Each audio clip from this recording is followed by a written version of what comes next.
disinhibited, they are sort of removed from these conditionings, and they're also removed from these phonological stimuli is augmented, modified, or augmented.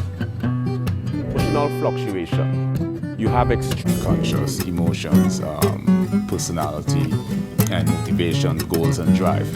But subliminals, in and of itself, autism, there's always something new. And so, like, do you have any theories on how this manifests in so many kids these days? Because it seems like statistically the numbers have been falling.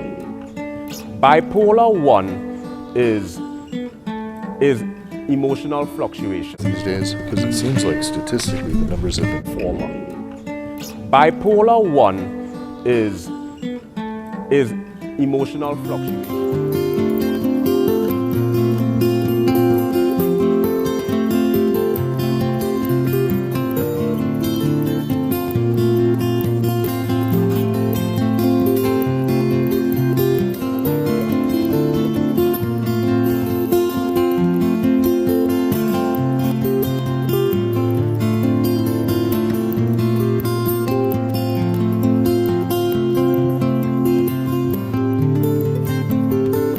just for